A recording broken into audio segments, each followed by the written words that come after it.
Beş, al.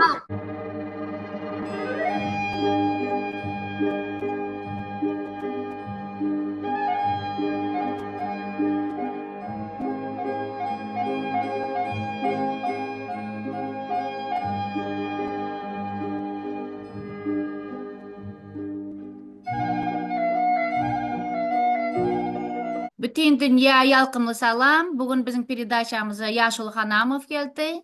Yaşulu, hoş geldiniz. Sağ olun, sağ olun. Minnettar çağrınız için. Size de Hemen sağ olsun. selamun aleykümler dinleyenlere.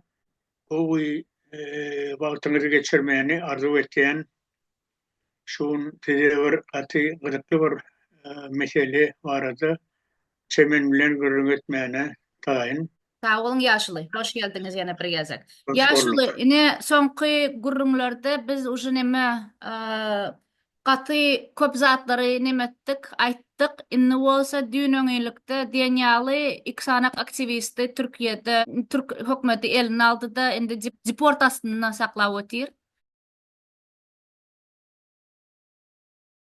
Indi men şu barada siz bilen gepleşsek ve biz näme edip bilýäs, näme effektivni bolar şu işlerde, näme etsek owy we sizin öz edip oturan zatlaryňyz hakda biz bilen paýlaşsaňyz ýaşuly. Olya Çemen. Yine bir yankı benim yüzdemiz vardı. Başlamaka ben umumu bir obası vardı Ayça Kolyan. Yöngüm aydıptık obası yılla bir gedek sentyabrın ayağına, oktyabrın başına ulu giyin ışığına geçiriyor. İnsan hakları vardı. Özüm şu yığınak iki heptelep devam etti. Yöne ondan başka yılın doğamına 3-4 gedek bir acip meseleleri ayırtın gerekiyor. Yine Mart ayına metbot vardı oldu. Yine mayın 5. 6. mayda yankı yığınak 3 mesele üns verdi. Şu meseleler vardı hazır aytsak bolýan men. Birinci mesele yankı azat yankı mitingler vardı. Piketler vardı. Yığınaklar vardı. Birinci mesele şu oldu. Esasam yankı sonku döwürde uli mitingler Gruziýada geçti, nimede Türkiýede geçti. Şolara kän üns berdiler.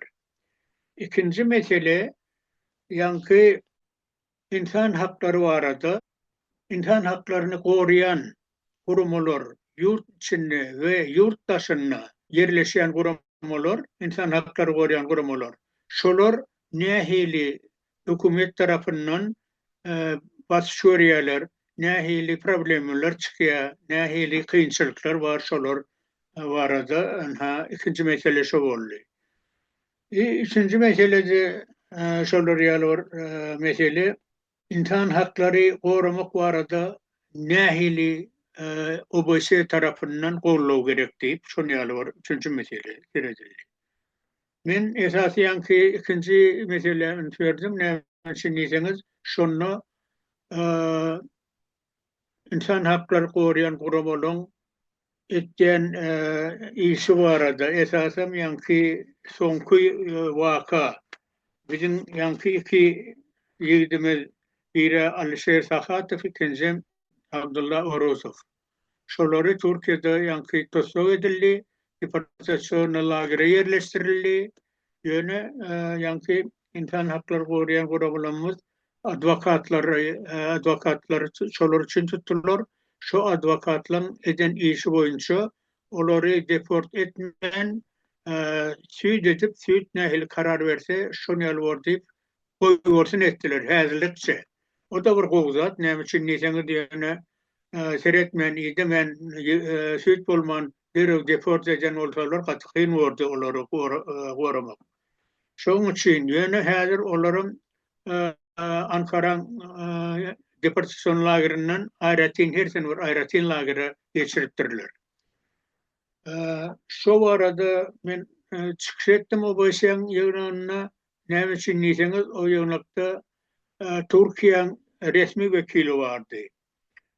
Şolara ýörete ýanky eden çykyşymy ingliz diline terjime etdirip öňünden bir köpeltdim. Şu Türkiye'nin devlet tarafından katnaşan vekili uçurdum. Birini OBSE'nin özüne, yine birini Amerikan delegasyasına, yine birinin Yevrosovyet'in delegasyasına. Onun bir egzemplari tercümanları neymişin niyseniz orsa çıkışacaktım. Tercümanlar hem hal yanlışarak nemede ya. Şunun için önünden İngiliz diline bir tercüme etme diyali edip onlara da verdim bir egzemplari.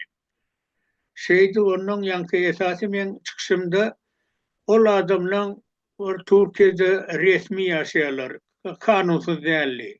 Onun yaşamana hak devlet tarafından ruhsat veriliptir. İşlemene de ruhsat veriliptir. Şunun için ikisem işlet veren adamlar Türkiye'nin kanununu hiç bozmayan hem onlara Türkiye'nin kanununu bozu deyip onları günahkarlık olacak hiçbir neme yok. Onun esası olan etken alıp barayan işi Türkmenistan'na yankı onları karalana o devlet yollaşırlar nemece olmayan hakikat yağdayı ait yazdılar. İnsan hakları vardı nehili pozulayan vardı. Şol vardı. Blogger yankı Orusov. Ol öz yankı nemesine perizaçılarına Türkmenistan'dan hakikat geliyen meseleler, problemler. İnsan hakları bozulayan ya başka ağır yağdayda var edilyen ya bir topor yani yürütü kurumulun besprediyelsikler ettiyen hareketleri var da şolar anırdan yazıp iyi verilenler şoları publika vaat edildi. O ne mi? Hakikati yüze çıkarılanına ol ervet zatmi Türkmenistan öz döşüne kalkıp biz demokratik devletin diye. Demokratik devleti ortamız onu ne için ol adamlara adamın ettiğiniz hakikati dünya yeme görkecek olanlar. Esası olar tutsak edilenini ol Türkiye'nin şu Türkmenistan tarafından edilen görkezme. Şolon görkezmesi boyunca tutuluyor. Özlerim onu bakan edip bir yani devletin içinde tertipsizlik töretiye zat deyip şolar var bakana tapan olup nimetçek oluyorlar. Yönetiyene Şumal advokatlar olur var da işlepiyor. Yankol nemede Alişerim Sakatov öz çıkış ettiğin nemelerini onu hep memeden biliyoruz. Türkmenistan yurttaşına rayetlerin pasportunun vakti oturana onu devam ettiren oklar. O arada aydılıyordu. Ya migrantlar yurttaşına bir ağır yağda düşenine hükümet onları hiç kömek eden ok. O arada aydılıyordu. Ona mı ervet atmı? Hakikati aydılanına görüyorsunuz mu? Türkmenistan'ına onlar düşman olup korkuduluyor. Yankı şu ikinci soruda emmi katnaşayanlara söz verilmediğinin daklı açıklar oluyor. Yürüyüşte daklı açıklar. Şun biri katı bu söz aitti. Diye yankı pravozащитnikler ya opozitsiya normal demokratik devlette olur düşman nel. Onun etken hareketini aytap hükümet kabul etmeli. Şolara şu temsilcileri çok temsilcilere karşı hareket etmeli. Çok temsilcileri yok edecek olmalı. Aytti. Şakatı doğru aytti. Şunu öyle hem delegasyonlar isteyerim kime değişli ortak şunu kabul etmeli olmuyor. Hakikaten o şeyle zat olarak. Yöne kıynatıyorum o yönetleri Türkmenistan'ın vekili katlaşmadı. Onu da yürüyüşte şuları edilen çıkışlarda Türkmenistan'ın OBSE'nin olan son onları OBSE'nin yankı arasında her devletin ödediği çeykıcı var.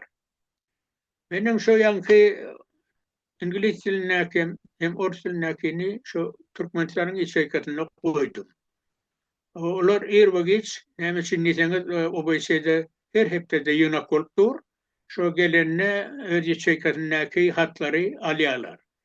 Onun o hatı Almanya'da yankı geçen yığınak internet sivilin ehli dünya gayrediladi. Şu ilçhanada otururum arkayın internet sivilin görüp oluyordu geçirilen yığınak. Şunu hükmen görünür ilçhananın işgalleri ilçem şunun içinde olma mümkün. Yani men açık olanım men eden çıkışımı olur hükmen eşteymeli, göreymeli. Анамов, Республиканская партия Туркменистана в изгнании. Уважаемый модератор, уважаемые присутствующие на данном мероприятии. 28 апреля текущего года по указанию туркменских специальных служб задержаны туркменские блогеры Алишер Сахатов и Абдулла Орусов и припровождены в депортационный лагерь в Анкаре. Им предъявляют обвинение, что представляли угрозу общественному порядку и общественной безопасности Турции. Они проживают вместе с семьями и работают в Турции, имея на это вид жительства и право на работу. И не нарушали никаких законов. Сахатов и Оросов вели блоги с критикой власти и посвященных нарушению прав граждан Туркменистана. Публиковали видео с жалобами людей на притеснение, репрессии со стороны сотрудников и правоохранительных органов. Отказ правительства продлевать паспорта мигрантам через консульские службы за рубежом и другие нарушения. Свобода передвижения, отсутствие поддержки туркменских мигрантов за рубежом, подавление властями свобода слова, злоупотребление со стороны Министерства национальной безопасности и правоохранительных органов Туркменистана. В первой сессии докладчица хорошо сказала, правозащитники не враги, но однако же туркменские власти сурово наказывают мирных критиков правительства. В стране пытки широко распространены, и десятки людей были насильственно исчезнуты в тюрьмах. Возвращение человека в страну, где им грозит пытки или другие жестокие обращения, или угроза их жизни, является серьезным нарушением международного права. Страны-участники ОБСЕ должны призвать Турцию выполнять свои международные правовые обязательства и не депортировать активистов Туркменистана. И еще хочу сказать, что в начале года руководительницу Туркменского Хельсинского фонда Бегмедову Турция не пустила в страну, а она хотела просто-напросто встречаться с мигрантами и выяснить их проблемы. Спасибо за внимание. Yöne bir netice çıkarırlar mı ka? Neçe yıllar hemmişe şular yani yığınaklarda aydırlığa koyuluğa olun yöne kıynansan Türkmenistan kan bir netice çıkaran yok. Yöne başka taraftan hem kıynanırken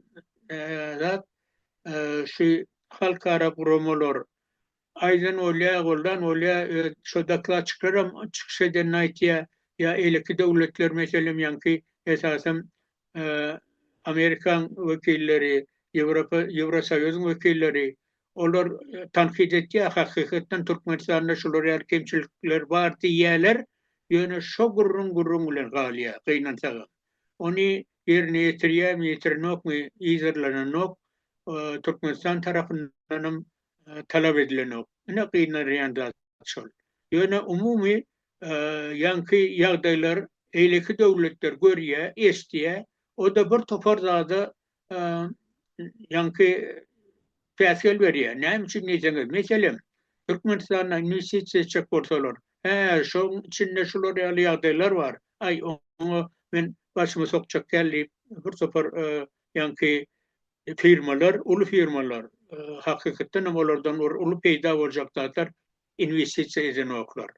Yine o da Türkmenistan özüne ziyan getiriyor şu hareketleri bilen. Yine men aytsak bolýanym şu dinleýäniniz için Taňry arkasyn. Ýaşuly sag bolsun. Men şu ýerde nämäni goşjak siz aýdýaňyz nemesi netijesi barmy ýokmy diýeňiz. Men pikirimçe netijesi bar. Ne görýäňiz özüňiz biz ikimiz hemmämiz bileg jete 19-njy 20-njy ýylda başladyk, dogrymy? Netije görmedik şu wagtlar bir topar iş etdik, hatlar ýazdyk, zatlar etdik, kongrese ýazdyk, hemme zat etdik. Ondan soň jete 6 aýmy näçe aýdan soň ýa-da indiki ýylymy toşna ýadymda dälindi. Şonda ýadyňyzda bolsa, uje Türkmenistan neme Covid wagtlary nemani pasporty nemetip başlady. Uzoldup başlady, dogrymy? Şolan biziň işimiziň netijesi şo, ýaşuly. Biziň hemmämiz bile ýadyňyzda bolsa hat ýazypdyk. Hem olmanı käbir meseleler çözülýär bu. Hawa, kem-kemden şeýdip edip dursak, kem-kemden şeýdip nemetse de bolýar. Guramalaram bize уже dinläp başladylar. Oralar hemişe bir zat bolsa maňa da ýazýarlar, size de ýazýarlar. Уже даже diňe guramalaram däl, nem täzeliklerim şeýle bolup durşuwat. Ýewropa tarapda siz işläp otirsiňiz, Amerika tarapda indi men işläp otirin. Kem-kemden kongresmenler bilen zatlar bilen duşuşyp hökman şu nemeleri, meseleleri, zatlary biz ýetirip otiriz. Bir iş, конечно, srazu boljak zat däl. Ýöne kem-kemden netijemize yeters men pikirimçe. Hawa. Şunu Onun goşsap, için men dogry aýtýan, umyt etmeli hökman ol netijesi bolaram. Ýöne göwnümiň isleýäne çartyrak bolmagyny isleýärse, şoň üçin diýen. ay Türkmenin goşu durawara diýerler. Şeýden bize şeýdip ýuwaş-ýuwaşdan yeters nesip edenni. Ýaşaly. İnşallah. Hawa. Şeýle nesip edenni barars bir neme. Netijany alyrys. Indi nimeni aýtjak men ýaşuly. Ine şu Orusov bilen Alşar Sahatov barady. Bular iň soňky eline alynanlar. Olardan Merdan Muhammedow, olardan Juma Sapar Türkmen, Dewran İmamguliyev, Farhat Meymankulov.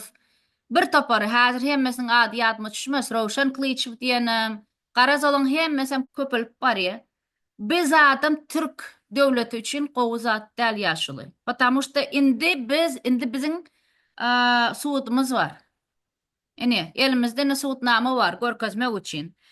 İkinci zat aýtjaktym, indi biz sanksiýa zatlaryň üstünden hem işläp başlarys, потому что уже bu zatlary bir topar dokumentalny şeýle zatlar ken. Üçüncü zaten men goşaktım. Men geçen hepdede çıkış edenimde bir hepdeden soň men belkim protest ederim diýdim. Indi protestiňem wagty geldi, yetip geldi. Biz nesip etende Türk ilçixananyň öňünde çykjak bolarys hökman.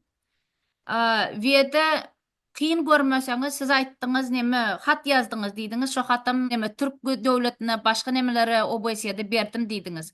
Şonu maňa iýerseňiz, men şo hat bilen neme Türk ilçixananyň öňüne baraýyn, hemme taraplaýyn biz neme etmeli, urmaly bulary. Diňe bir nemeden däldim. Hawa. İngiliz diline bar, men saňa ýebererim.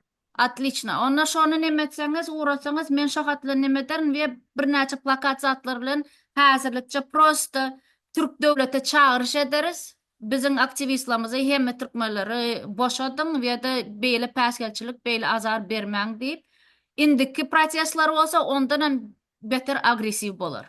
We de sanksiýalar üstünden men işleýäs diýdim. Indi şu sanksiýalar diňe Türkmenistana karşı da Turkiýa karşı biz şo sanksiýalar üstünden işläris. Sebäbi Türkiýe uje neme bir kanun hereketleri we bir kanun zatlary edip başlady.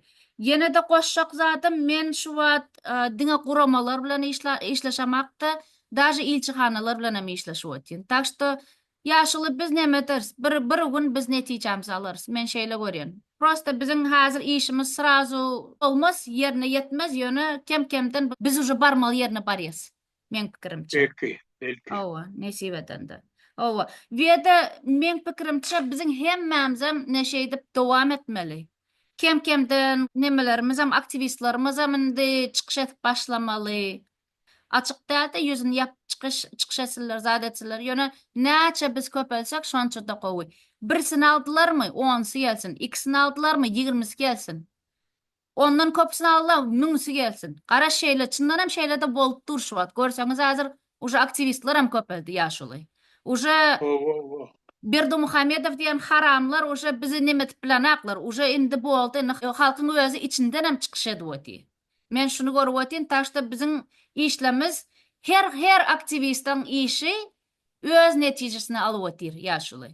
Pikirimçe her gaýsymyzdan bir zat etsek, kiçik zat etsek hem şolam iş. Hemmämiz üçin. Hawa. Bulan ömür boyu işi olar biz için. Yani onda da biz işleriz. Yurt bizinki yaşılı. Olan kadar. Olar mankurtlar, olar haramlar, olar huyçının mankurtları, olar huyçının marionetkaları. Tak što olar hiç kim biz için. Olar hocayın del. Yurdun hocayını adam, halk. Ene Halk, şuna men doğru. nimani qoşaqdım yaşıl diýünk da biz nemede yaşıl Soyunovlan gepleşip otyrdyk.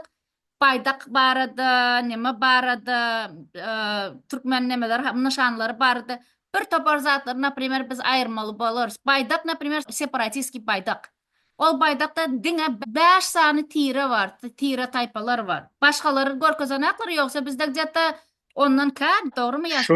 Şonu hiç görkezmeliler. O şu Niyaz'ın ulu yanlışı. Hawa. Öyle yankı tire para neme gurrun etmeliler bolmalılar diye de özüm şonu paçor kürdetke. Ol ýalňyşy däl ýaşyly. Ol ýalňyşy däl, o spesialny eden zaty millet Ova yürüyüşe parasçylygy. doğru etti. Hawa, tire parasçylygy, Niýazowyň başlanyşy bulam indi elini aldy da ondan meternemet başlady. Indi Doğru şunu etti. aýtjaksa biz şu zatları çalışmaly bolýasokman. Потому что bizde diňe tire taypa zatlar däl, diňe türkmenler ýaşamaýar, bizde başga milletler hem ýaşaýar. Tak što bizde bunyalyk separatistski zatlar bolmaly däl. Şunu Däl, polnosy aýrarys. Nemeden, baydaktan zattan. Şo trapkadan, häzirki bar trapkadan. Ine biz bile öňler Kırgızstandaky opposisionerler bilen we Özbekistandaky opposisionerler bilen işleşdik. Ýaşyl ýadyňyzda bolsa. Ine men şoň bilen häzir düýnöňilikde nemetdim, habarlaşdym. Ol, короче говоря, aýtjak zatym Tajikistandaky bolup duran nemeleri eline aldy da olar уже suda berdiler. Tajikistana karşı. Adyny häzir aýdyp oturmaýyn kim bilen işleşýänimizi. Ýöne şoň bilen gepleşip eýdip bizem de şo sud işlerine nädip etip bolýar, nädip nemet bolýar. Bulam, конечно, srazy boljak zat däl. Sud nemetmeli, ýygnamaly zat etmeli. Ondan soň jeta indiki ýyl belkim etjek bolup göreriz. Men paka söz berip bilemak, ýöne häzir başlaly haçaby. Hemmämiz bile. Ve de menin kollegam bar, Nurul Rahimbek, ol hemişe bizi goldap oturan, hemişe biz için protestlara, zatlara katnaşyp oturan, hemişe. Şol häzir 2 ýyllap sanksiýalaryň spisigine edip Kazakistan, Özbekistan we şeýle nime ýurtlaryň. Endi Türkmenistanyň goşular, Türkmenistanyň hem sanksiýon spisigine ederiz. Hokman nesip etende. Ine şunça işleri uje edip otyrs, ýöne aýtjak zatym işler kän. Ve de etmeli zatlarım ken, поэтому, как говорится, hemme zat biz aýdyp oturmaýas, ýöne halk nemetmesin, gyssanmasyn, bir işler nesip etenne bolar. Ve de çağırışymız halka, siz hem çykyş edin, siz hem gelin, siz hem şeýdip gatnaşyp durun. Sizsiz işlat bolmaz, потому что biz siz üçin edildi. Biz bir adam etip bilmeýär bu zat, bir adam etjek diýse etip biler nämäni, tolguny. Ýöne polnosy nemani diktaturany ýykmakda bir adam muny nemet bilmez. Haça bir 25% goşulmaly şu işleri öz netijesine ýetmek üçin. Tak što давайте уже biz ösüp başladyk, dogry, ýöne mundan hem beter ösmeli. Goşulun. Şu meň çağırışym size. Mümkün olsa menen bir kaz aýdyn çemen. Baş üstünde ýaşly. Atı doğru etdiň. Hemme kişi öz tarafından bir iň bolmanyna azajygam bir boşant koşsa o peýdalylar. Ýöne bir topar promolar var, aktivistler var, gражданский aktivisti, NPO'lar var, opozisiýa diýip bir özüni mekenler var.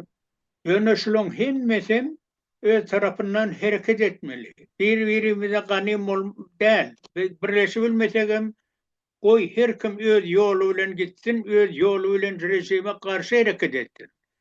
Meselem bir-birini garalamak ýa ýamanlamak ýa ýöne şoň üstünden neme dip tanhyz ýa başga zatlar üçin ay men dogrusyny dogry aýtmaly. Dogrusyny aýdyber.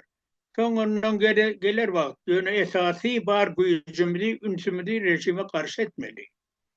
Inha men aýtjak bolýanym hem etýän haýystym hem mekse sen dogry aýtjaň.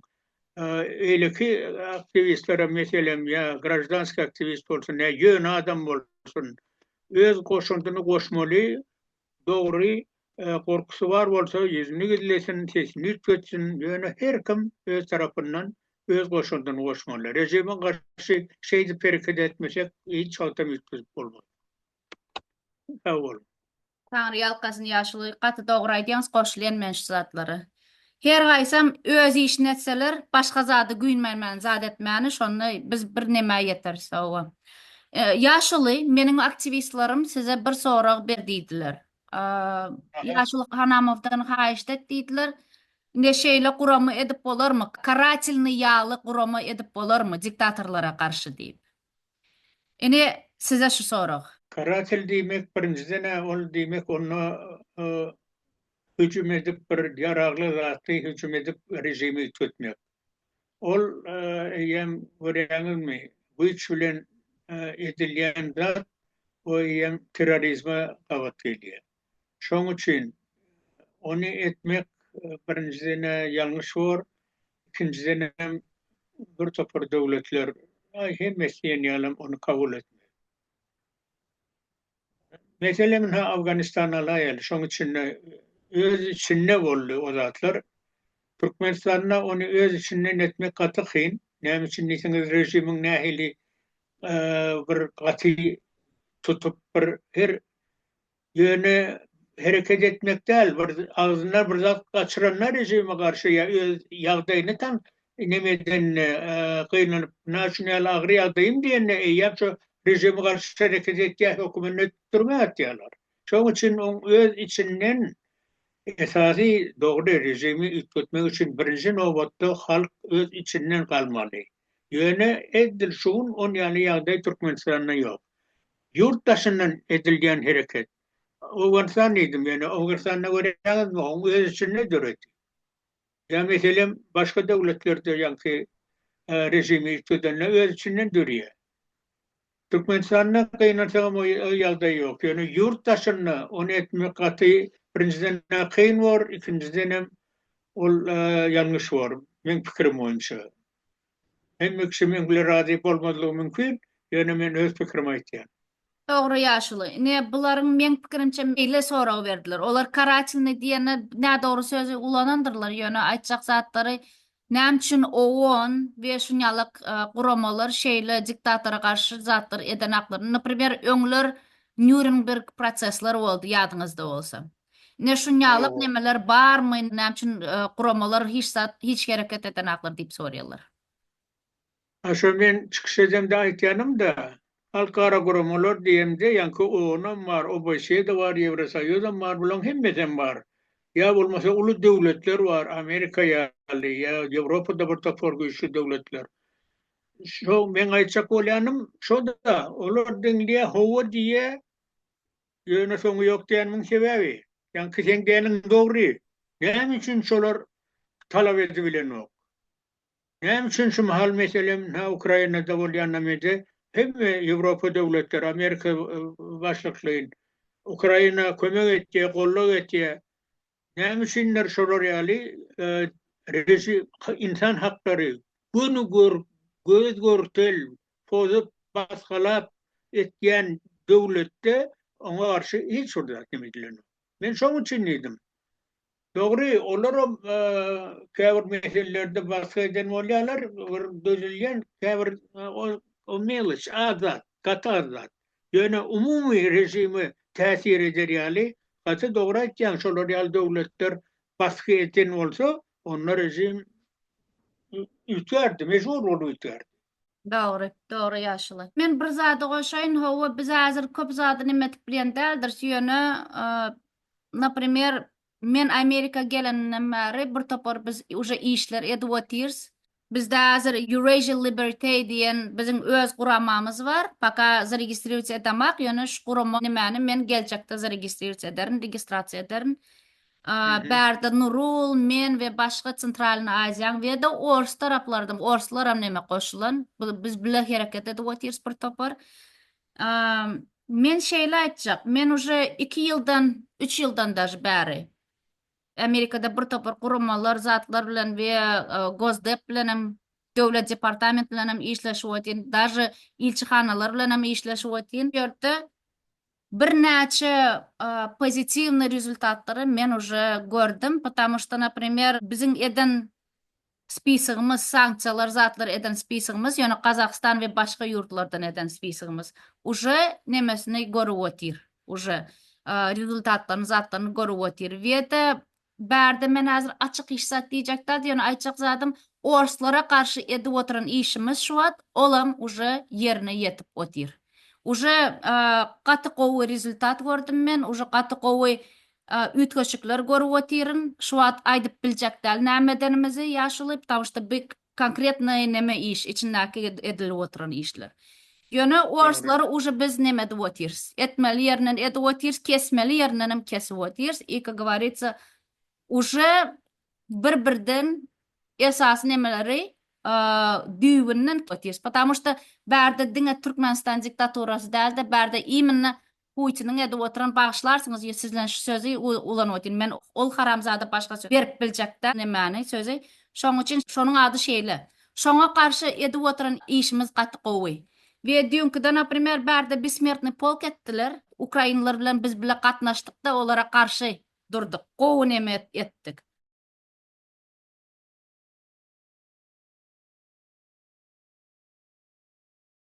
Olam gowy peýda aýtjak zatymız. Şeýle wede ors ilçihanaňa öňünde biz bir topar barp neme diýes, protestler zatlara mediýes. Türkmenligimizi, kazaklygymyzy, özbekligimizi hemmiz adam görkezýäs. Ukrainalar bilen bile durup, bawa. Taşda şeýle. Nämen goşjakdym? Bärde bir topar zatlar, конечно, ýöne ine şu ýerde aktivistlaryň ýene bir zady neme haýyş etdiler, çemen diýdiler. Berdimuhamedowa karşı çağırış etdiler we de şeýle sözler aýtdylar. Näme üçin ol Orsiýetde öz grajdanlary üçin hiç zat edenak. Ene Orsiýetde bir topar studentlary bir kanun nem çıkardılar. Bir topar adam türkmenleri, türkmen raýatlaryny Ukraina urşuny alyp gitdiler. Ukraina karşı uruş alyp gitdiler. Olar gidesi gelenakdy. Olar özleri ol kontraktlara kol çekmedi. Gurban uly hiç zat diýen agam. Şeýle bir kanun nemelere, hereketlere. Şu zatlara näme goşup biljeksiňiz ýaşuly? Zatlar näme? Orsiýetden doğrusyny aýtsak, Berdimuhamedow atasy bolsun, oglu bolsun, Berdimuhamedowler olar Orsiýetden gorkýarlar doğrusyny aýtsak. Şoň üçin olara karşı kladat diýilenoklar, öz raýatyny goranoklar. Umumyň Orsiýetde näme? Öz raýatyny hiç ýerde goranoklar. Ne Türkiýede bolsun, ne başga döwletde bolsun. Olar bir agry düşen, olar her bir kömek edip ýa bir şolun meselelerini çözecek olup etken hereket ýok harin Türkmenistanyň hökümeti tarapyndan. Ýöne Orsiýetden dogry aýtýan ol, eleki orta döwletlerde şolun raýaty Ukrainanyň urşuna gatnaşsa, olar süýt etýärler. Türkmenistanyň ýaldat ýok. Sesine çıkaranoklar, olar ýaldat ýok ýaly. Sesi diýinçe.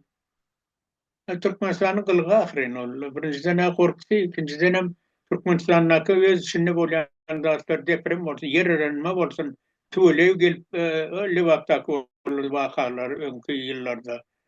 Sesine çıkaranok olar ýaldat bolmadyk ýaly. Kömek etmege beýlede dursun, olar ýal waka bolan barada hiç zat edilenok.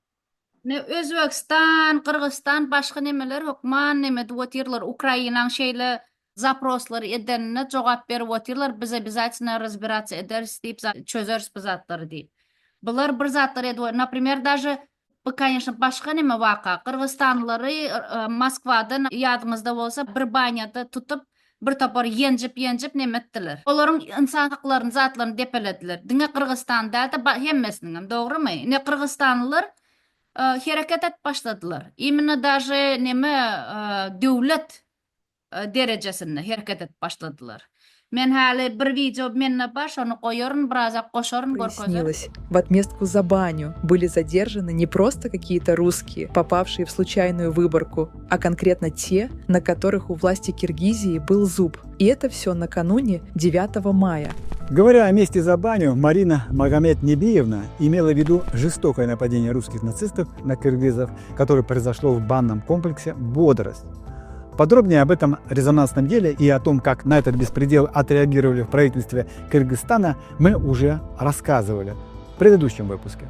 Обязательно его посмотрите, если пропустили, и подпишитесь на наш канал. Лига свободных наций. Подпишись на канал, сделай шаг навстречу свободе народа. Her devlet bir zatlar edwati. Türkmenistan bolsa hiç sat edenak yaşılı. Olar Türkmenistan şeýle. Türkmenistan'da adam dal, özlerem adam dal. Özlerem bulan neme? Näde aýtsa bolýar. Haywanam diýse bolmaýar, haywan bulardan gowy bir tokumdan. Şunu aýtsam. Şeýle başgalarym уже başga ýurtlar уже şeýle agresivni hereketler, Rossiýa garşy agresivni hereketler edip otirler. Bizinkilerem şeýle hereketler уже geçmeli meniň pikirimçe. Yurt şu zatlar etmese yurdam däl, hökümet. Şu zatlar etmese biziň hemmämiz уже kimdigini, kimiň näme edip oturany, kimiň näme bir kanunçylyklar edip oturany hemmämiz bilip otyrs, bellap otyrs, registrasiýa edip otyrs. Hiç gaýsyňyzam sypmarsyňyz. Raşit Miredov bolsun, Tohmatim bolýar. Ýöne başgalaram, ne Vepa Hacıyevmiş oňady, ýene başgalaram. Şolaň hemmesem уже biziň şodumyzda hiç gaýsyňyzam sypmarsyňyz, özüňiz öz owadan depäňize gidersiňiz. Ola birinji. Ve gowulyk görmersiňiz, потому что biz sizi halkyň eline bereriz. Şeýle. Ve de şu zatlary aýtanymda men diňe tohuma neme demakda polisiýa bolsun, polisiýa işgärleri, MHM işgärleri, ýene başga işgärler, siziň hemmäňizem halkyň özem bilip otyr. Biz Türkmenistany boşadanymyzda siz häzir dogry hereketler etmeseňiz, bize kömek etmeseňiz, öz azatlygyňyz üçin işlemeseňiz, siziň hemmäňizem MHM işgärler, polisiýa işgärleri, siziň hemmäňizem jogapgarçylyga çekilersiňiz. Şeýle aýtyp goýaýyn. Jogapgarçylyk hemmäňize bolar. Lustrasiýada hökman hemmäňize bolar. Ýaşuly siziň goşak zadyňyz bar bolsa şu ýerde. Yok, sen doğru aýtdyň. Hakykatdan şu mahal ol sana geçen koramolan var. Olaň içinde bir doğru adamlarım bolmagy mümkin. Ýöne olaň hereketleri, kim näme edeni halkyň özü görüp dur. Şoň üçin kime nähelik käýinçe başa çäreler görmek barada şolar halkyň aýdandan netije çykarlar. Şoň üçin halka garşy şu mahal bir aty gödök hereket etýänler pikirlensin geleceği barada. Şonu aýtjakdym men başa. Sen doğru aýtdyň. Aty doğru hemmeksi şu mahal hereket edip bir öz goşundan goşmaly, özem ýurt içindekilerem birazçyk pikirlenmeli. Doğru ýaşuly. We de ne dünküde Ruslan Mätiýewiň nemesinde saýtyna bir neme çykdy, makala çykdy, täzelik çykdy. Bir ýaşul adamy polisiýa alyp gidip öldüripdir. Bir saatyňmy, 2 saatyňmy içinde öldüripdir onu. Uje cesedini neme etipdirler, gaýtaryp beripdirler. Ya korkacak mesela. Ya korkacak. Ya korkacak mesela. Git oraya aman.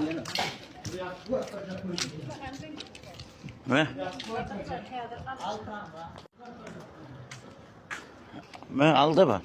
Aldığım görsün de iyiydi görsün de arkasında duruyorlar görsün. Ne yemek görelim. Şimdi şey var.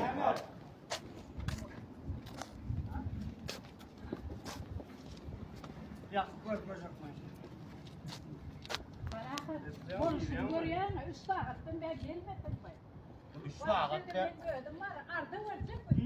Şu zatlarda siz jogapgarçylyk man çekilersiňiz. Häzir sypan bolsaňyz, geljekde siz jogapgarçylyk çekilersiňiz hemmäňizem. Şeýle aýtaýyn, потому что halk diýen zat size oýunjak däl. Halkyň jany bar.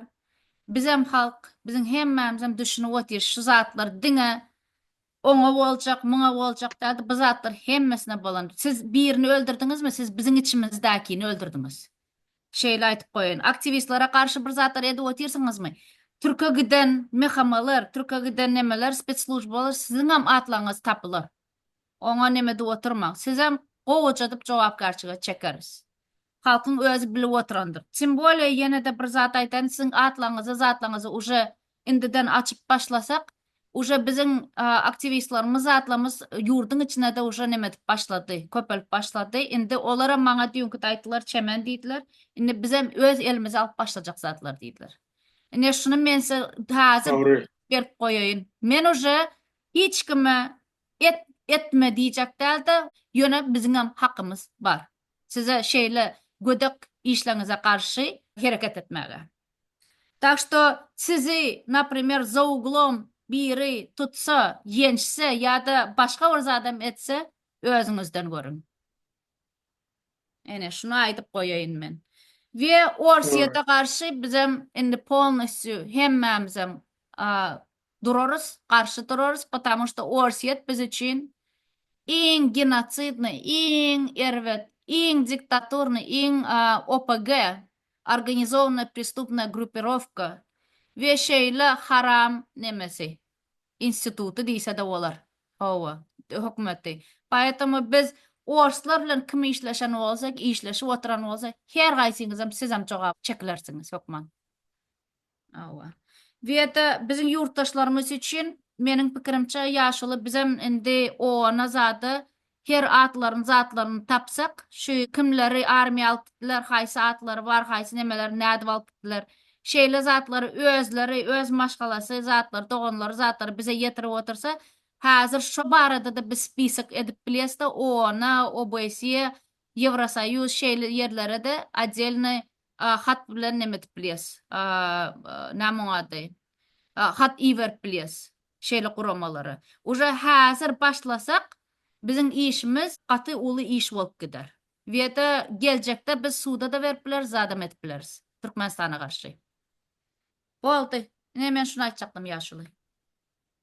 Taňry ýalgasy ýaşuly. Geleniňiz üçin biz şeýde dowam edip durarys. Öz nemelerimizi, işlerimizi, hawa nesibeten de. We de men siz bilen hoşlaşyp, ondan soň ýene de bir näçe aktivistlaryň aýtan zatlaryny özüm ajelini okap bererin, çörde goýaryn. Aktivistlarımıza mende men üstümden şeýle aktiv hareketler edesi gelip başlady. Indi olar hem şeýle çykyş ederler. Men üstümden maňa hatlary iýererler, menem okap başlaryň olan hatlaryny. Hawa. Sen maňa bir elektrony adresyny gurat, şu nemeni haty bereýin saňa. Boldy ýaşly. Taňry ýalgasy. Ol ýasagjy bol. Janyňyz sag Hemen bolsun, sağ sag olun. geziňizem. Hawa. Ýene de görüşýäs. Sağlıklı görüşelim. Sag Sağ bolun. ol. Aktivistlardan mesaj. Gurban hoýly, sen döreden rejiminde ne adamy hormatyň bar, ne de halka hormat goýýan. Sen halky sylaňak. Biz näme üçin sen sylamaly? Aktivistlar bolup biz ýeňeriz. Sebäbi aşajak bolup durjaşyk boldy. Indi diňe görüşip sen bilen bir ýanly bolarys. Sen ne iş üçin etip bildin, ne de azyk önümlerini edip bildin. Oňarýan zadyň ýok. Telewizor açsaň, diňe sen gezelençe diýen. Sen halkın içine girip gördün ömrüňne. Sen pes derece ýaşaýan maşgallara ýeňillik döretdiňmi? Ýurtda diňe ata bilen ite hormat goýýan. Sen siýasatyňda bütün halk kösenç gördi. Aktivistler ýygnap basyş edýän. Welin şu hareketden soň biz doly düşündik Türkmenbaş diýen adamy ýok eden sen. Gurban hoýly. Görüşümüz ýalak adamlar Gurban Hoýlyň rejimi basmaçylyk we kezzapçylyk rejimidir. Gurban Hoýly, sen halky sylamasaň, hormat goýmadyň üçin seni bizem sylamzak. Sylan görä bolarys. Ne pensiýadaklar arkaýyn ýaşap bildi, ne de kesel adamlar liçeni alyp ýaşap bildi. Sen siýasatyň halky kırmak siýasata başladyň. Adamlar ýadyňyza düşse 2017-nji ýylda olimpiada diýen bolup vilayet maşynlaryň hemmesini paýtaktdan çykardylar. Alda ýola salyp. Olimpiada geçençe çıkmalı son girip bolur deyip aldıdılar. Şol olimpiadan bahanası bilen Gurwan Huyly, sen tüpeň bar adamlaryň öýlerine basış edip tüpeňlerini ýygnadyň. Emma bolsa tüpeňem gaýtarmadyňyz, zadym etmediňiz. Sebäbi sen öler ýalyk gorkuda ýörsiň. Gurwan Huyly, gorkok sen. Yorgunyň aşagyna ýatan balaksyz gorkok sen. Indem arkadaky şäheri gurup, sen bay we pully adamlary şoňa ýygnap, son kalanlarım öldü, bitti etjek bolýan. Emma ol planlaryň bolmaz. Adamlar, siz ýa-da ümsüm çekip ölersiňiz, ýa-da hemmäňiz agzy bir çykyp, şu Gurwan Huyly diýen tohumy kanuny çekdirersiňiz. Bar bir ölersiňiz. Resmi 6 milyon adam bar diýip görkezýäňiz. Emma ýurtda gaty gitse 2-2,5 milyon adam galdy. Oňam 40-50 göterimi daşarda işläp ýörler. Görşüňiz ýalyk adamlar siz ümsüm ölseňiz hem ölersiňiz ýa-da güýç alyp agzy bir bolsak, ölüme bir ölüm näme bolsa şol diýip çyksak onda ýeňeriz. Adamlar, ýurduň içinde we daşyna üýşmegimiz gerek.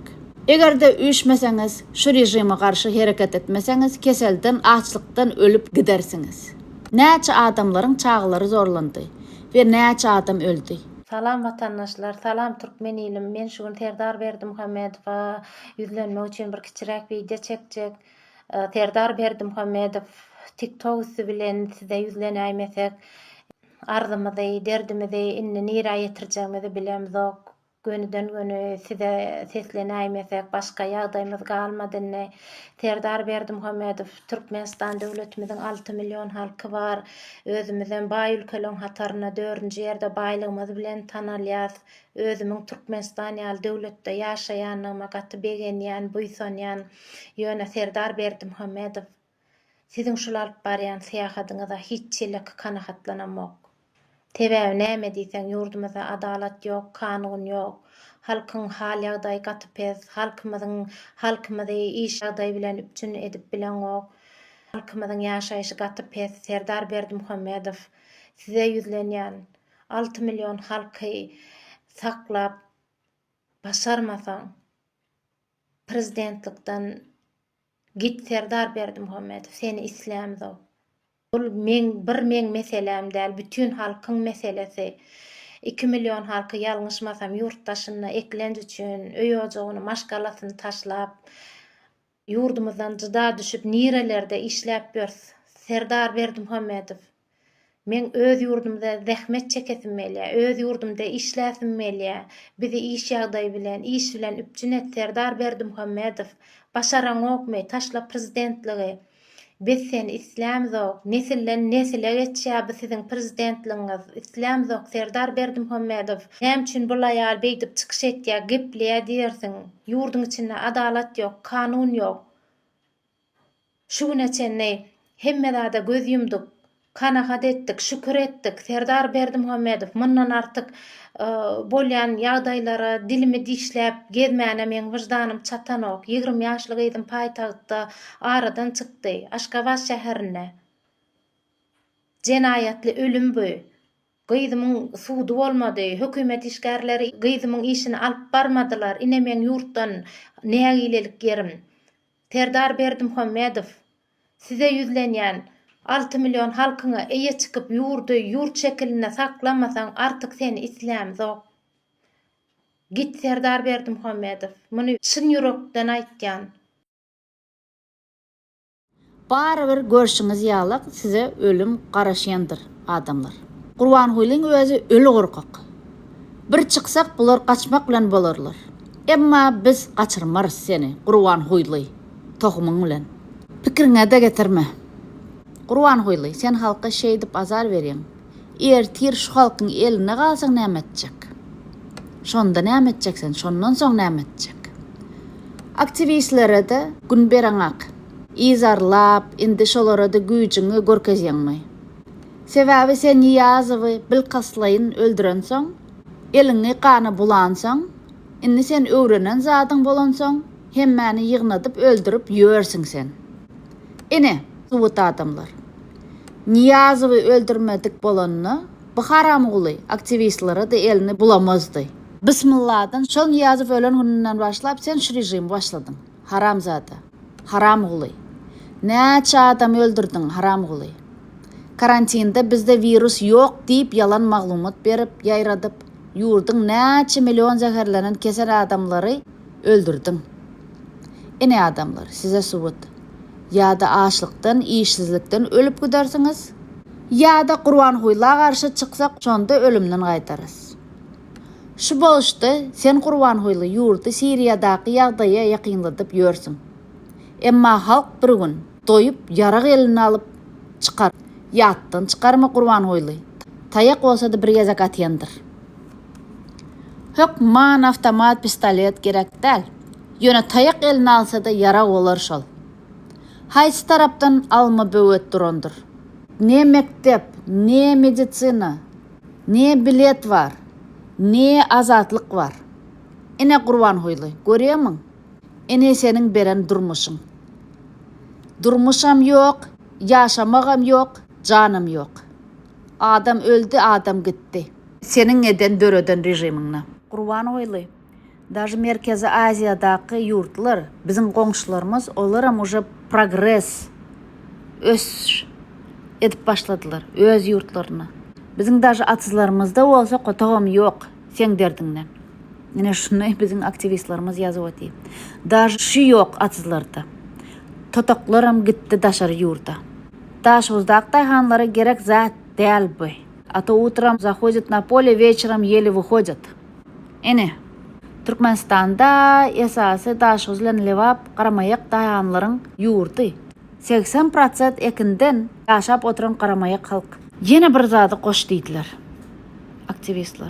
Bak Putin yok olmasa ne bizde ne başka yerde преследованиялар besediler. Halka şeyle yüzlenmetdiler. Haramzada Putin bolýarmy, haramzada diktatorlar bolýarmy, marionetkalary. Hemmesinden biz indi dinmaly. Diktatorlaryň özlerim gowy ýöne biz hem şulara karşı çıkış etmeli ve karşı durmaly ve hereket karşı etmeli. Sağ olun.